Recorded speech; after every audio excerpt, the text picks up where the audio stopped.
Méditation du 8 octobre, rencontre avec Jésus, un ordre difficile. Ensuite, il obligea les disciples à monter dans la barque et à le précéder sur l'autre rive, pendant qu'il renverrait les foules. Matthieu 14, verset 22. L'ordre était étrange. Pourquoi à cet instant précis, la foule était prête à le couronner roi? Que voulait-il de plus? Il guérissait les gens et leur donnait à manger. Il répondait à leurs besoins. Était-il trop modeste et fallait-il insister un peu plus? Ils étaient prêts à le faire, mais ils ne comprenaient pas. Comme lors d'une situation d'urgence, comme bien souvent, nos parents nous ont fait obéir rapidement sans aucune question, prévoyant quelque chose que nous ne pouvions pas voir. Jésus a demandé aux disciples de partir. Tout s'est passé si vite, mais Jésus leur a parlé avec une autorité nouvelle. En réalité, il savait que si leurs attentes étaient satisfaites, tout son plan serait entravé. Comme nous voyons les choses différemment aujourd'hui, la situation devenait sérieuse. Jésus avait besoin de prier, d'intercéder pour son peuple, pour ses disciples, pour son projet, pour l'avenir. Les disciples ont obéi en partie. Ils ne sont pas partis immédiatement, mais ils l'attendaient sur le rivage pour voir s'il allait venir. De quoi parlait-il à ce moment-là? Ils étaient malheureux, impatients, dans le déni et ils se reprochaient de ne pas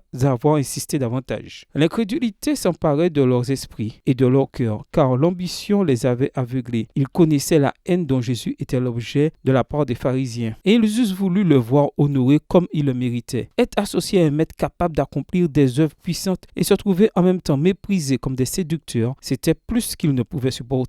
Allaient-ils être toujours considérés comme des partisans d'un faux prophète? Extrait du livre Jésus-Christ, chapitre 40, page 369. Ainsi, ils ont continué leur machination jusqu'à ce que la nuit noire ne soit plus que le reflet de l'obscurité spirituelle qui les aveuglait. La tempête du désespoir est arrivée et malgré leurs vains efforts, ils ont vu qu'ils avaient besoin de leur maître. Jésus de loin ne les perdit pas de vue un seul instant. Avec la plus vive sollicitude, il suivait des yeux la barque secouée par la tempête avec son précieux fardeau, car ces hommes étaient destinés à être une lumière du monde. Toujours extrait du livre Jésus-Christ, chapitre 40, page 370. Peut-être qu'aujourd'hui tes plans et tes idées te semblent meilleurs que ceux de Dieu t'ont aveuglé spirituellement. Mais si, comme Pierre, nous crions « Seigneur, sauve-moi », Jésus saisira immédiatement notre main tendue. Nous aussi, nous devons être la lumière du monde. Bonne journée à toi et que le Seigneur te bénisse.